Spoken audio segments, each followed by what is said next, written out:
The Raft by S.A. Bodeen. Chapter 52. I found a bunch more lighters and took them up to my signal fire. I tried each one before breaking them and sprinkling their fluid on the tinder. I heard Starbuck growling. As I topped the dune, I saw her in the water just at the edge of the beach. I ran toward her, stopping just far enough away so I wouldn't startle her. Oh no! She was wrapped up in light blue plastic fishing net. I hated to get any nearer and scare her, but on close inspection, she was wrapped up in a whole network of the net, like she'd swam right into a pile of marine debris and became ensnared.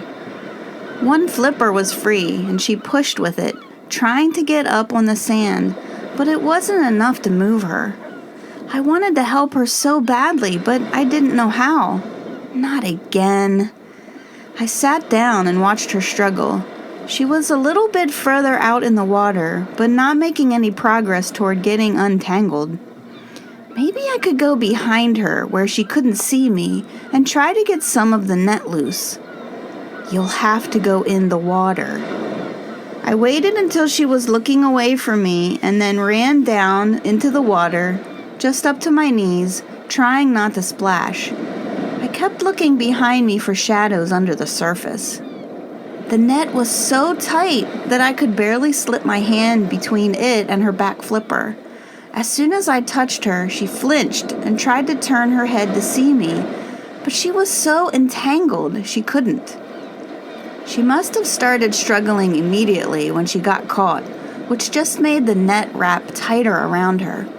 I gave up on the flipper and went to her back end.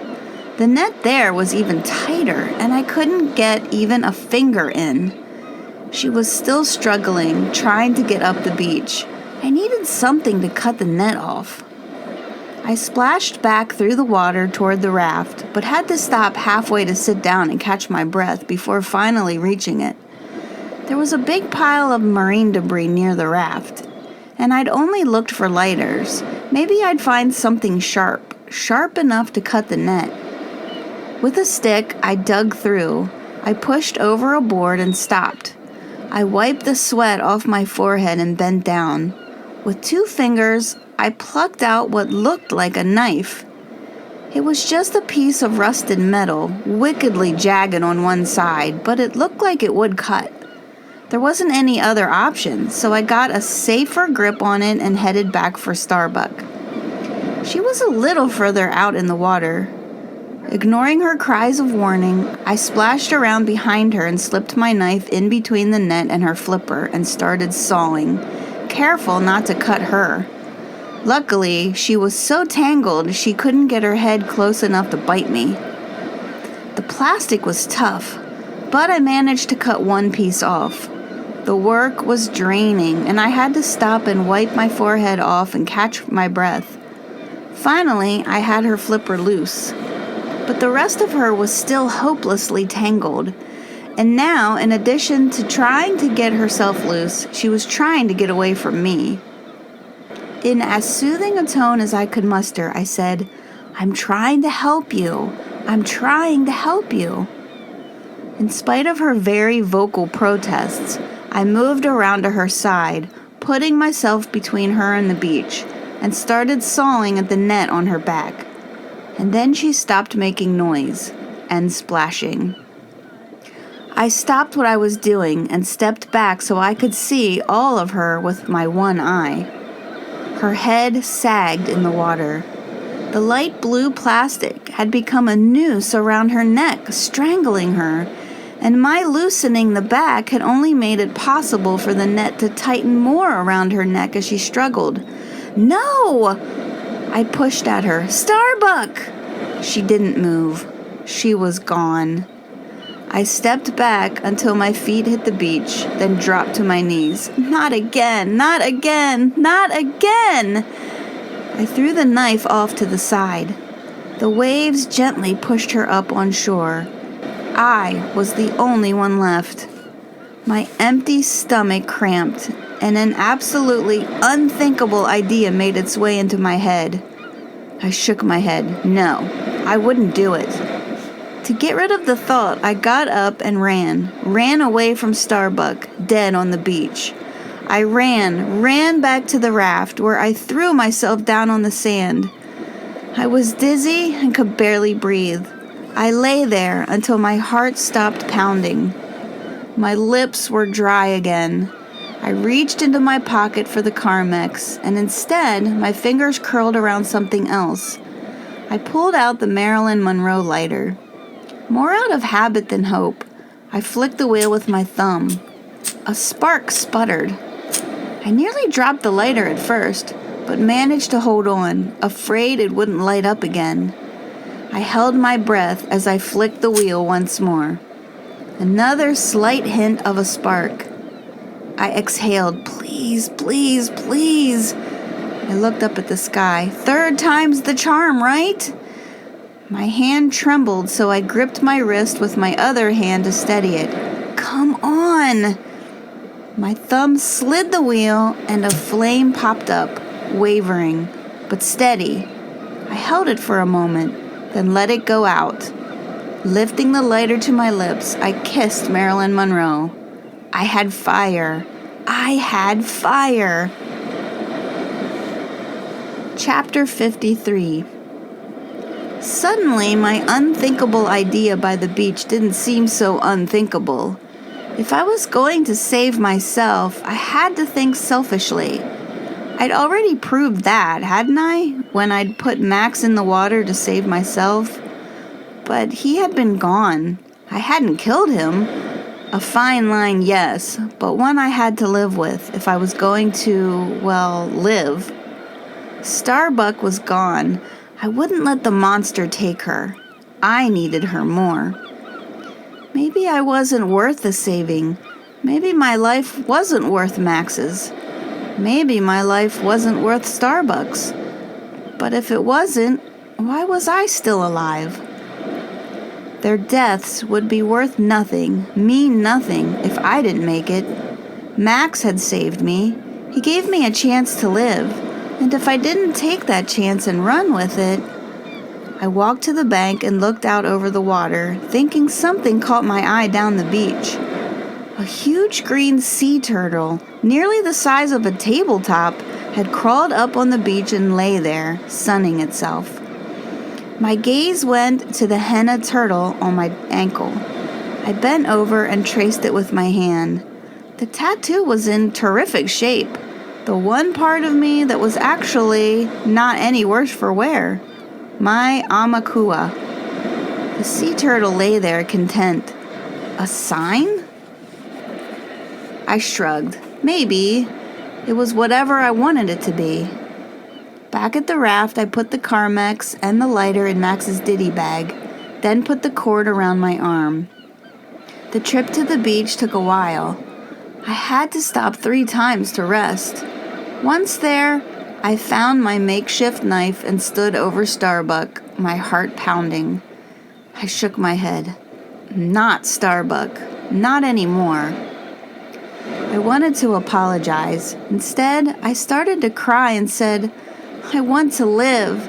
I just want to live. You get that, don't you? And I sawed off a piece of meat, stuck it on the end of my knife, and started to carry it back to my signal fire.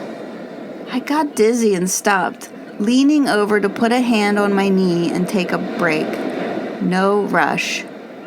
I looked at the top of the dune. Had it always been that far away? I had to stop again before I reached the base of the dune, and then had to drop to all 4s and crawl up. Kneeling beside the signal fire, I held the lighter out. Please work, please, please work. I cupped my hand around the dry grass, flicked the wheel, and the tinder sparked. A little breeze blew through, igniting the fire, and soon my pile was ablaze, the smoke invading my sinuses. But I didn't turn my head. The smell was so welcome. I couldn't cheer. I didn't have anything left to cheer with. The fire grew quickly. I set the ditty bag to the side and sat there, watching the fire. Then I stood and held the heaviness at the end of the knife over the flame. The flesh sizzled in the flame. I pictured myself chewing it, swallowing, and then I let it drop. Max? He was there, and I laid my head in his lap and gazed at the fire. I don't want to live that much, I told him. Not that much. Together we watched the fire build and build until the flames went high and the smoke went up into the clear blue sky. And he told me more. Max. We were about halfway into the drive home, Taylor Swift blaring, of course, when Brandy fell asleep on my shoulder. I was going through the curvy part of the drive and Brandy kept slipping off. She looked so uncomfortable, so I nudged her and told her to move over by the window and use my jacket for a pillow. Her seatbelt clicked open as I turned back to the road and saw an antelope in my headlights. I tried to swerve as I braked, but I slammed into the antelope. We went into a skid, headed for the closed construction lane. The tires squealed and Brandy screamed. I put out a hand to protect her just as I lost control. The windshield shattered. We rolled. The top of the truck was the bottom, and then the top again as metal crunched. I don't know if I yelled. I don't remember. We stopped then, halfway rolled over, the truck teetering back one more time, its top on the ground. The engine had stopped. Taylor Swift was still singing, and the dashboard lights were still on. I smelled gas and heard water. Hanging upside down by my seatbelt, I reached down and felt water. We were upside down in a creek. She didn't answer. I reached out to touch her. I couldn't feel her. My head was stuck, so I couldn't look. I reached up and undid my seatbelt. I fell to the ceiling and rolled her way, trying to keep my head above the rising water. Brandy wasn't there. I crawled out what remained of the windshield. Later, I was in a lot of pain, but right then I screamed her name over and over. I moved away from the truck, knee-deep in water, and made it to the road. Brandy lay where she'd been thrown through the windshield as soon as we rolled, just off the road. I ran to her, flung myself down beside her, yelled her name. Oh, God. Her neck was at an impossible angle, and I held her hand to my chest. I yelled for help. We were in the middle of nowhere. We'd passed one car in the last hour. I felt in my pocket for my cell phone. My hands were shaking so bad I could barely push the numbers. I waited for 911 to pick up. A woman's voice. She kept asking questions. I kept answering. We were a long way out. She was sending help, but it would be a long time. Too long. She told me to hang on. Brandy didn't move. I already knew. Still, I held my head to her chest. No heartbeat. I already knew. Still, I held a hand in front of her mouth and nose. No breath. With a hand, I touched her cheek, warm and sticky. I held her to my chest and started to rock as I sobbed, my face in her hair, smelling her. How could she be gone if she still smelled so good? I straightened her hair, pushing it back over her shoulders like she liked it. It was so soft, so soft.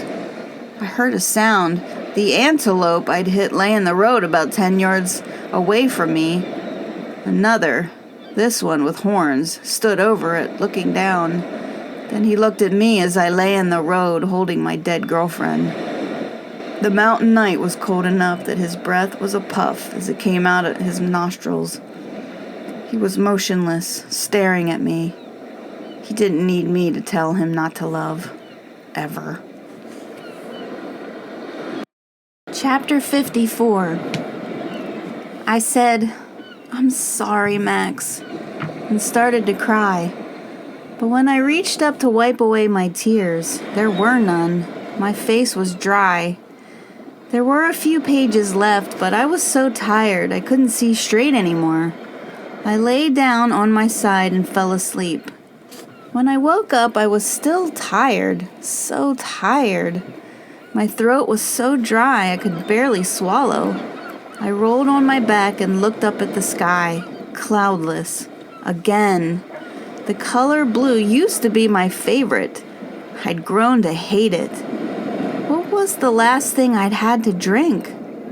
Days before, the last water from my makeshift bowl. When had I last felt the urge to pee? I couldn't even remember. I licked my lips, so parched.